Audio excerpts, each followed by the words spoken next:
నమస్తే. విశాఖ జిల్లాలో అవినీతి అధికారికి నూకలు చెల్లాయా అంటే అవునైనా తెలుస్తున్నది. కానీ ఒకటా రెండా రోజుకి ఆ ఏపీలో అవినీతి అధికారులని ఏసీబీ అధికారులు కనీసం ఒక 5 నుంచి 10 మందిని పట్టుకుంటే ఉంటున్నారంట. ఇంకా అవినీతి తగ్గట్లేదు, దారుణంగా దోచుకుంటున్నారు అనేది తెలుస్తున్నది. అయితే ఈరోజు చిన్నప్పన్న చాలా అవినీతి పరుడు, చాలా దారుణమైనటువంటి కరప్షన్ చేసినటువంటి అవినీతి అధికారి. 30 కోట్లు ఆస్తులు బేబస్తంగా దొరికినాయంట. అది కూడా ఏపీ భవన్ మాజీ స్పెషల్ లైసెన్స్ ఆఫీసర్. అంటే మామూలు లైసెన్స్ ఆఫీసర్ వేరు, ఈయన స్పెషల్ లైసెన్స్ ఆఫీసర్ అంట.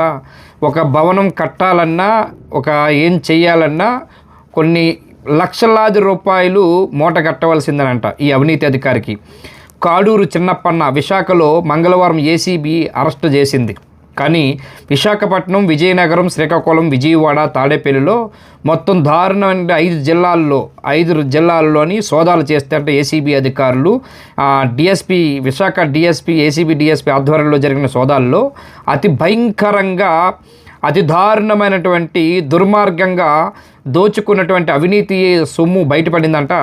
సుమారుగా కోట్ల రూపాయలు ఉంటుంది, 30 కోట్ల వరకు ఉన్నదని అంచనా వేస్తూ ఉన్నారు.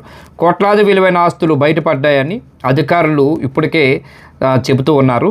మార్కెట్ విలువ ప్రకారం 30 కోట్ల వరకు ఉండొచ్చని ఏసీబీ అధికారులు చెబుతున్నటువంటి మాటలు. చిన్నప్పనను కోర్టులో హాజరుపరిచి వచ్చే నెల 8వ తేదీ వరకు రిమాండ్ తరలించినట్టు కూడా తెలుస్తోంది. సరే, ఇదంతా ఒక ఎత్తు అయితే రోజుకి అవినీతికి ఆజ్యం పోస్తూ, అవినీతి అక్రమాలు చేస్తూ, దుర్మార్గంగా దోపిడీ చేస్తూ, సామాన్యుల దగ్గర నుండి ఇల్లు కట్టుకోవాలంటేనే లంచం ఇవ్వాల్సిందే, నిజాయితీగా ఇల్లు కట్టాలన్నా సరే మూట కట్టవలసిందే ఈ అవినీతి అధికారులకి. ఇది విశాఖ జిల్లాలో అతి దారుణంగా జరిగింది. ఇది జరిగినటువంటి ఘటనలో భాగంగా ఈ స్పెషల్ ఆఫీసరు, మామూలుగా ఆఫీసర్ అయితే పర్వాలేదు, మాజీ స్పెషల్ లైసెన్స్ ఆఫీసరు ఏపీ భవన్లో లైసెన్స్ ఆఫీసర్ అంట. చాలా బేబస్తమైన కరప్షన్కి పాల్పడుతూ, అవినీతికి ఆజ్యం పోస్తూ, దుర్మార్గంగా దోపిడీ చేస్తూ, డబ్బులు ఇవ్వలేనిదే ఫైల్ కదలదు అని చందంగా మార్చేశాడంటే ఈయన ఆఫీసులో. అట్లాంటి అధికారి ఇవాళ నూకలు జల్లాయి. ఏసీబీ డిఎస్పీ ఆధ్వర్యంలోని జరిగినటువంటి దాడుల్లో 30 కోట్లు విలువైన ఆస్తులు బయటపడ్డాయి.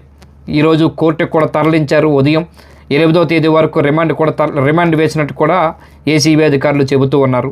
ఇది విశాఖ జిల్లాలో జరిగినటువంటి ఘటన. 5 జిల్లాల్లో ఆస్తులు భారీగా కూడగట్టుకున్నటువంటి అవినీతి అధికారికి ఇట్లా రిమాండ్కి తరలించటము ఇట్లా కాదు. పౌరులు చాలామంది, ఆర్టీఐ కార్యకర్తలు కోరుకున్నది ఏంటంటే అవినీతి తగ్గాలి అనుకున్నటప్పుడు అవినీతి పెరిగిపోతుంది కానీ ఇంకా తగ్గలేదు. కాబట్టి ఇట్లాంటి అధికారులు రెడ్ హ్యాండ్గా పట్టుకున్నప్పుడు కానీ, అక్రమాస్తులు పట్టుకున్నప్పుడు కానీ వాళ్ళ ఉద్యోగం తీసేయాలి.